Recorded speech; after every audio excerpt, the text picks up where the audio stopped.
बातम्यांचा बुलंद आवाज महा 24 तास.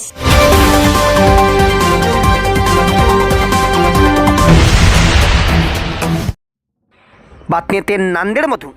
नांदेडचे ठाकरे सेनेच्या शहर प्रमुखाचे अपहरण प्रकरणी 7 आरोपींना पोलिसांनी केली अटक.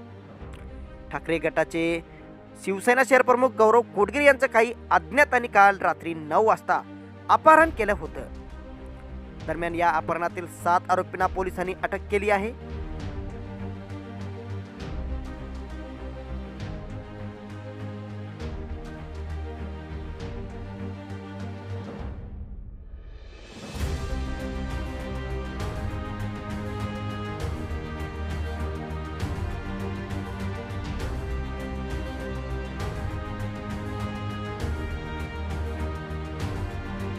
कितवाडा हद्दमध्ये पण जवळ एक गॅराज मध्ये त्याचे काही उभे होता आणि तिकडे काही लोक येऊन एक टाटा सफारी याच्यावर येऊन त्याची फोर्सफुली अपहरण करून घेऊन गेलेला आहे. तसेच आम्ही आणि आमचे डीवायएसपी दोन्ही पोहोचला तिकडे चंदा सिंग कॉर्नर पेट्रोल पंपवर आणि त्यांना घेऊन आलेला.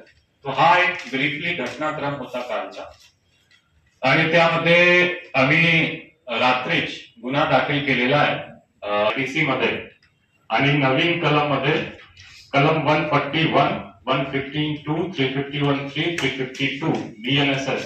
It's because of their hard work and some amount of luck. हमें आरोपी भी रात में ही मिला आणि आम्ही सर्व आरोपी जे काही हा गुन्ह्यामध्ये इन्व्हॉल्व होता, प्रत्यक्ष डायरेक्टली जे इन्व्हॉल्व होता, हा सर्व आरोपी आम्ही दिनांक 13/12/2024 रोजी अंदाजे रात्री 9 ते 9:30च्या दरम्यान माननीय SP साहेबांना तसेच ऍडिशनल सर यांना सर्वांना बाफना येथे एक गॅरेजवर यातील फिर्यादी कोडगिरे यांना काही इसमाने गाडीत घेऊन त्यांचं किडनॅप केलेलं आहे, त्यांचं अपहरण केले अशी साहेबांना माहिती मिळाली. त्यावरून साहेब स्वतः आणि तसेच LCB team, additional sir, DYSP साहेब तसेच इतवाऱ्याची पोलीस स्टेशनची सर्व टीम हे सर्व घटनास्थळी हजर झाले आणि साहेबांच्या मार्गदर्शनाखाली सर्वांनी या घटनेची माहिती घेतली आणि ह्या घटनेमागे जे प्रकार घडलेला आहे आणि कोण आहे या सर्वांची माहिती घेऊन सर्व टीम साहेबांच्या आदेशाने सर्व टीम रवाना झाले आणि त्यावरून आम्ही सर्वांनी माहिती घेतली. तर थोड्या वेळाने यातील फिर्यादी जो कोडगिरे आहेत यांना चंदा सिंग कॉर्नरला सोडण्यात आले अशी माहिती मिळाली. त्यावरून इतवारचे पोलीस स्टेशनचे PI साहेब तसेच DYSP साहेब त्यांना जाऊन त्या फिर्यादीला घेऊन आले आणि त्यांना विचारपूस केली असता त्यांनी जी तक्रार दिली त्यावरून आम्ही अज्ञात इसमावर इतवारा पोलीस स्टेशनला गुन्हा दाखल करण्यात आलेला आहे. त्यानंतर सदर गुन्ह्यातले जे आरोपी आहेत तर त्या संबंधी आम्ही LCBचे जे तीन टीम होते त्यांनी त्या प्रकरणाची जो घटना घडली, अपहरण झालेले आहे त्या संबंधी त्यांनी माहिती घेतली असता तर यातील नमूद जे आरोपी आहेत 7 जे आरोपी आहेत त्याबद्दल आम्हाला माहिती मिळाली, गोपनीय माहिती मिळाली.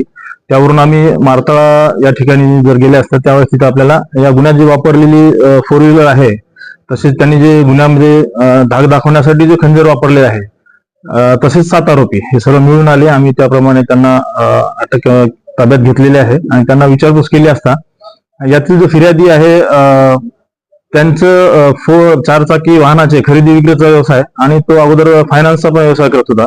तर याच संदर्भात त्यांचं काही घेण्या देण्यावरून वाद झालं होतं आणि ते काहीतरी मोठी गाडी 4 व्हीलर ते विकत घेणार होता यातील जे आरोपी आहेत तर त्यांच्यावरून त्याच्यात वाद झाला होता आणि त्यांच्यासाठी त्यांनी ते किडनॅप केल्याचं प्रथम दर्शनी सध्या दिसून येते. राजकीय काही सध्या तर फिर्यादीला आपण काल पण विचारलं होतं पण सध्या त्या याच्यात अँगलनं कुठं अजून काही दिसत नाही, पण त्या दिशेने पण तपास चालू आहे. कालच्या घटनेच्या अगोदर यांचे व्यवहार झालेले होते काही पहिलाच व्यवहार झाला? नाही, आरोपीच्या म्हणण्याचं असं आहे की त्याच्या अगोदर पण त्यांचे व्यवहार झाले होते.